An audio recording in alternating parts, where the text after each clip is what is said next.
Hello everyone, my name is Mrs. Robinson, and today we will be doing an experiment on will the egg sink or will it float. So let's dive right in.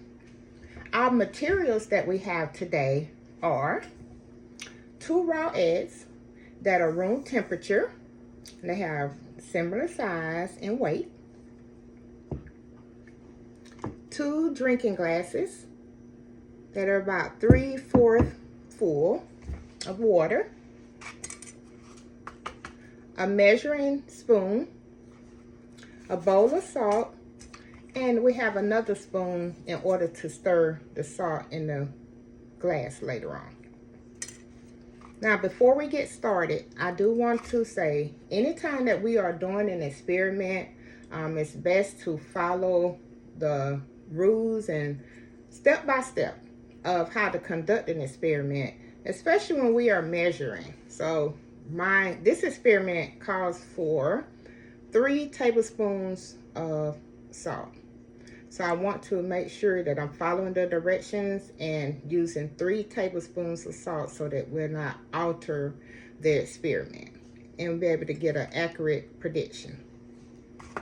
All right, so before we get started, let's pause for a minute. And as I ask, what do you think will happen to the eggs when I drop it into a glass of water? Do you think the egg will sink, or do you think the egg will float? Oh, is it possible to make an egg float?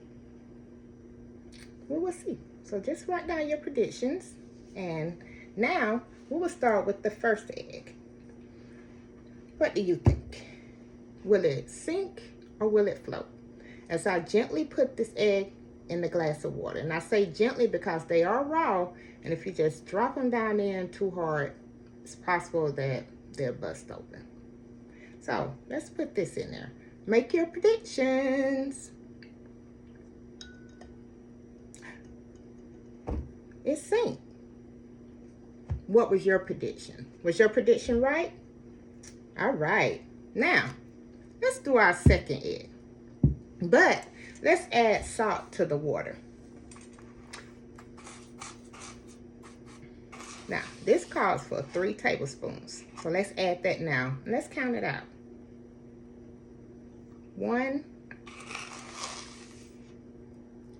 2, 3. Now let's take the spoon and let's stir it up really well.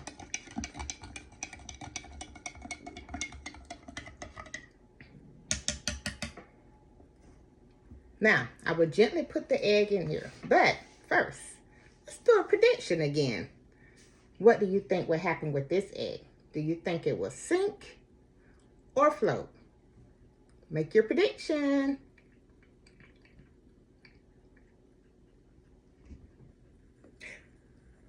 It floats. It floats. So, were you correct in your prediction? Good. So I'm going to set these to the side. Why do you think one egg sank and one floated? Those are great answers. But the reason why is because of density. And can anyone tell me what density is? Good answers. Good try. Density is a measure of the mass per unit volume of a substance, or simply put, how many things are in a certain area. So let's explain what happened between the 2 glasses of water. Water has a density of 1 gram per cubic centimeter. So if an object, or in this case the egg, has a density that is less than that, it will float. But if the object's density is higher, it will sink.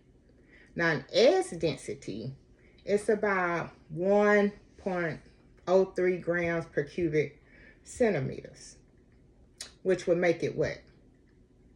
Sink. That is right. So when I added the salt to the water, what did I do? I increased the density by adding more mass in the volume. So in adding the salt, it increased the density of the water, which made it higher than the density of the egg. So it caused the egg to float. Very interesting, isn't it? And I hope that you enjoyed this egg floating experiment. This is what we call a discrepant event. These are used in elementary science classrooms, and I think that's a very good thing because it engages the students and encourages and motivates them to learn and embrace science in a fun and exciting way. So the discrepant events, they also promote critical thinking skills and inquiry-based learning because students get to experiment. And they get hands-on learning, and they learn science principles along the way. So it's a lot of predictions that's going on, and students get to see firsthand, are their predictions correct? And I would like to use discrepant events before I start any new science unit because we want to engage. We want science to be engaging. We want science to be fun because science is all around us. And we want the children to be able to be excited about learning new things. All right, thank you.